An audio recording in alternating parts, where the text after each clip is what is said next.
I'm making this video to demonstrate the technique of the Kitchener stitch or grafting.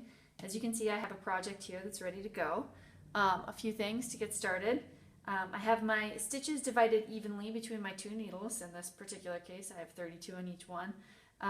Obviously, you need to divide them evenly in order to have an even seam here. I also have my yarn coming from my first stitch on my back needle from where I'm going to begin. That is the optimal placement for your grafting yarn. If you can't work this out, then you will just have to use a piece that's not connected, but this is the best case scenario. And depending on the project, you may want to think about when you're casting on and leave a long cast on because you may need it to graft later. Oh, and last but not least, as you can see, I have quite a bit of yarn here. I've seen recommendations for at least 3 times as long as the graft you're going to make. I've seen other ones for 4. I would go longer than either of those simply because it's much easier to cut off a tail than it is to have to change yarn in the middle of a graft. So let's begin. In general, there's really just one thing that you need to remember when you're grafting stitches, and that is knit, purl, purl, knit, like a purl sandwich. That's how I remember it. Basically, each stitch you're going to work 2 times with the knit and a purl. And so to set up for the first stitch that you want to make, you don't do your first knit purl, but you do your first purl knit. And let me show you what I mean. So when I say knit purl, purl knit, I'm talking about the movement you're going to make with your tapestry needle. And when I say that you're going to start with a purl knit, the second half of your sandwich, what I mean is you are going to purl, insert your tapestry needle as if to purl the first stitch on the front needle, pull it through, and then you are going to take your tapestry needle and insert it as if to knit the first stitch on the back needle. And that's your knit. And that purl knit is how you set up any grafting that you're going to do. Okay, so, and also in my experience, you can pull it pretty tight when you're grafting. Oops. Got it caught there. You can pull the needle pretty tight when you're grafting because I typically have more problems with my grafting seam being too loose than I do with it being too tight. Okay, so to set it up, like I said, we did a purl stitch, or basically took the tapestry needle and purled through the front, the first loop on the front needle, and then we did a knit through the first loop on the back needle. So now all we have to remember is that knit, purl, purl, knit. And what I mean by that is you take your tapestry needle, you're going to insert it as if to knit on that first stitch, which you've already set up, and then you slip it off the needle. So there's your knit.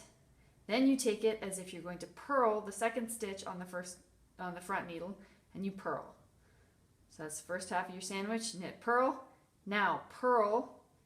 Once again, you're going to slip off the first stitch with that purl stitch, purl, and then knit. And that will be the second stitch on your back needle. So again, knit and slip the first stitch, purl, and leave the second stitch on the front needle, and then purl and slip the first stitch off, knit, and leave the second stitch on the back needle there. And that sets it up for your next sandwich. Knit and slip, purl, and leave.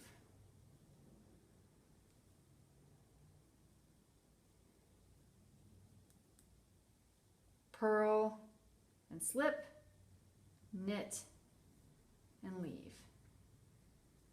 And that will be your technique until you get to the end of your graft. So through the magic of editing and the fun of grafting, I'm now here almost at the end.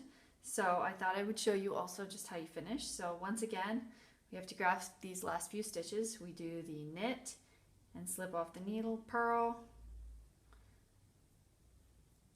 purl and slip off the needle, and knit, and again knit, purl, purl, knit,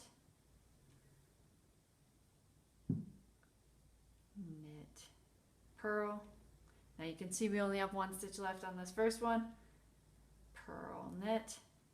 And now we just have one stitch left on the last one. Oops. So you will basically just complete the first, you will have, instead of your knit, purl, purl, knit, you will just be doing the knit where you remove the stitch from the needle, and then the purl where you remove the stitch from the needle, since obviously you don't have another stitch behind it to set up. And then you can